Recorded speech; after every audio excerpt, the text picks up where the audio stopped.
Hi అండి. అందరికీ నమస్కారం. Welcome to my channel. ఈ వీడియోలో ఏపీ ప్రభుత్వ ఉద్యోగులకు, పెన్షనర్లకు పీఆర్సీ మరియు పెండింగ్ బకాయిలపై మాజీ సీఎం వైఎస్ జగన్మోహన్ రెడ్డి గారు కీలక ప్రెస్ మీట్ అండి.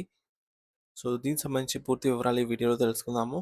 వీడియో అయితే ఎక్కడే కానీ స్కిప్ చేయకుండా ఎండ్ వరకు చూస్తే ఇన్నప్పుడే ఇన్ఫర్మేషన్ పూర్తిగా అర్థమవుతుంది. అలాగే వీడియో చూస్తున్న ప్రతి ఒక్కరూ లైక్ చేయండి ఫ్రెండ్స్. ఈ వీడియోని తోటి ఉద్యోగ, పెన్షన్ మిత్రులతో అయితే షేర్ చేయండి. కొత్తగా మన ఛానల్ చూస్తున్న వారు ఇంకా ఎవరైనా సబ్స్క్రైబ్ చేసుకోకపోతే వెంటనే మన ఛానల్‌ని సబ్స్క్రైబ్ అయితే చేసుకోండి. సబ్స్క్రైబ్ చేసుకోవడం వల్ల నేను చేసే ప్రతి ఒక్క వీడియో మీ వరకు రీచ్ అవుతుంది. ఫ్రెండ్స్ ఇక విషయానికొచ్చినట్లయితే ఆంధ్రప్రదేశ్ మాజీ ముఖ్యమంత్రి వైఎస్ఆర్ కాంగ్రెస్ పార్టీ అధ్యక్షుడు వైఎస్ జగన్మోహన్ రెడ్డి ప్రస్తుతం కూటమి ప్రభుత్వంపై ముఖ్యంగా ముఖ్యమంత్రి నారా చంద్రబాబు నాయుడు గారిపైన తీవ్ర స్థాయిలో విమర్శలు గుప్పించారు. ఎన్నికల మేనిఫెస్టోలో ఇచ్చిన హామీలను అమలు చేయకుండా నిరుద్యోగులు, మహిళలు, రైతులతో పాటు ప్రభుత్వ ఉద్యోగులను కూడా చంద్రబాబు దారుణంగా మోసం చేశారని ఆయన ఆరోపించారు. అధికారంలోకి రాగానే మధ్యంతర భృతి ఐఆర్ ప్రకటిస్తామని, కొత్త పీఆర్సీ వేస్తామని చెప్పిన ఇప్పటికీ కూడా ఆ ఊసే ఎత్తడం లేదని, ఇది ఉద్యోగులకు వెన్నుపోటు పొడవటమేనని జగన్ విమర్శించారు.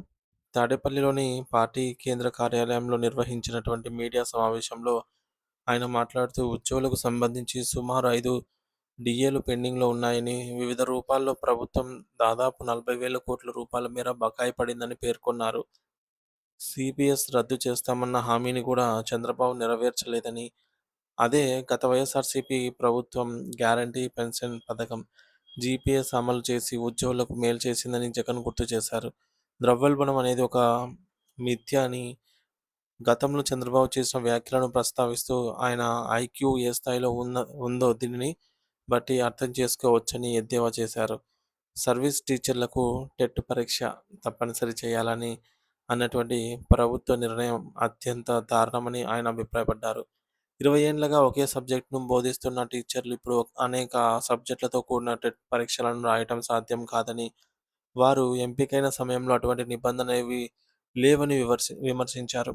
మరి తమ సమస్యలను పరిష్కరించాలని కోరుతూ వైఎస్ఆర్సీపీ ఎంపీలతో కలిసి కేంద్రానికి విన్నవించుకోవడానికి ఢిల్లీ వెళ్లిన టీచర్లను ప్రస్తుత ప్రభుత్వం అయితే సస్పెండ్ చేయడాన్ని జగన్ గారు హేయమైన చర్యగా అభివర్ణించారు.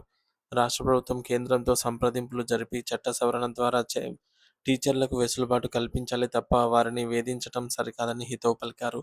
హక్కుల కోసం పోరాడుతున్న ఉద్యోగులను వేధిస్తూ వారి ఆత్మాభిమానాన్ని దెబ్బతీస్తున్న చంద్రబాబు నాయుడు గారి వైఖరిని ఆయన తీవ్రంగా అయితే తప్పుపట్టారు.